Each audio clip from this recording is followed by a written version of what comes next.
the very first printing offices were almost always attached to monasteries or cathedrals for the printing of Bibles, religious tracts, etc. And the priest or brother who was, what would you say, to set their working terms or their wages and that, was generally called the father of the chapel. And that name still lingers on. It's still used in the newspaper industry for journalists and printers. The shop steward is always called the father, and the companionship of the group of work are the chapel, and it dates from that era. It's just one of those traditions that continued. We like to think our voluntary group here, there's maybe about 20 of us, and we like to think that we're probably the only chapel, even though we're all retired printers, the only chapel that actually meet in a chapel, because we're housed here in the Old Garrison Chapel of the Beggar bus barracks, military barracks. So we like to claim we're unique. I suppose one of the things that we're very proud to have on loan here is the proclamation of the 1916 Republic, and how we know it's an authentic, because lots of copies were done over the years. But in 1966, which was the 50th anniversary of the rebellion, the three printers who worked on it were still alive: Christy Brady, a man named O'Brien, and Malloy. And they were able to identify the authenticity and point out the clues, because they'd worked on it in the old Liberty Hall, the basement. They had a small press, as well, a smaller version of that Wharfdale press. And they got the copy from the insurgents, the James Connolly and Pearce, and they set the type up that night and printed off about 1,000 that were distributed around the city the Easter Monday morning. And they were able to identify and point out the flaws where they had to make some letters. They were short of characters or letters. On the very headline, the Irish Republic. The R in Republic, if you look closely at it, the second leg of the R, the slanted one, if you like, is much fatter at the base than the straight leg of the R. And that's because they didn't have an R, they had a P. I don't mean they had a P, I mean they had the letter P. and they had to make the second leg, make it into an R with a piece of sealing wax, which they added. And that's one of the clues that you see it. When you look at it and it's pointed out, you say, yes, the leg is fatter at the bottom. There's also the final C in Republic is almost certainly an O with a piece chipped out of it, to make an O. And further down in the body copy, they ran out of E's, which of course the E is the most commonly used letter in the English language. They ran out of E's and they had to borrow them from another case or another font.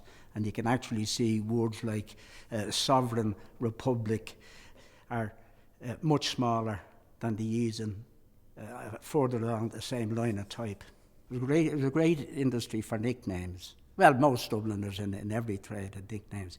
Do you have a nickname yourself? Yes, I had. In the press, my nickname was, I only worked in the press in the reading room for a year, and Shawnee Mulville, who christened everybody, he was a great man for giving nicknames, he christened me the Garlic Pimpernel, because there was a lot of garlic in my sandwiches then, and when I'd take them out, he'd say, what are you having for your lunch? So I was the Garlic Pimpernel. There was another lad, and he was not, his nickname was he was a linotype operator. Sits down at a keyboard and types the lines of type come out. And he was nicknamed the Abortionist. And I said, why the Abortionist? And the foreman came in one day and he said, I see Jem murdered a few babies last night. Baby Powers, do you know the Baby Powers? Jem murdered another few babies last night. So there were lots of these nicknames in the trade. One of the best I I ever heard was there were 3 overseers. One of them was the chief proofreader. It's a very responsible position, especially in a newspaper where you could have, I don't know if it had legal background, but you have to be careful, maybe litigation or something of that nature. And he was the top man at that. The second man, he'd come down from the north of Ireland. He was a Church of Ireland man, and he changed his religion.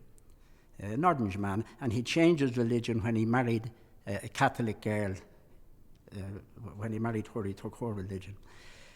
And the third man was, I don't know whether now he was a widower or he was separated from his wife or was still married, but he was in his 60s, say, and I'm going back now to the 1940s or so on, and he was knocking around or having an affair with a young one about 30 odd years of age, and this was kind of a scandalous thing, you know. The age difference was bad enough, but a married or a married man or a widow or whatever it was with the young one. So one day they were having again in one of the centre city pubs. The 3 of them were having a drink. They'd finished their day work, and one of the night men was doing a slippier. Slippier, it was called when you slipped out, maybe to get a packet of cigarettes or a quick drink. Usually, if you slipped out without the overseer noticing you. But this lad was a night man, was on a slippier, and he came into the pub, didn't see the 3 overseers sitting over there. He came in, he said, "Give us a box of matches, 10 players, and while you're at it, give me a large whiskey." And he's thrown back the whiskey, you see, and he turned around, he saw the 3 overseers looking at him, and one of them looked at his watch pointedly, as much as to say, "You shouldn't be out here drinking," and looked at him like that. And the fella threw back the whiskey, and he says to the barman, "Well, look at the 3 of them," he says. The effing expert, that was the proofreader, the effing convert, and the effing pervert. And those 3 names stuck on the 3 characters. The word got out, the expert, the convert, and the pervert. So there were always these nicknames going around the trade.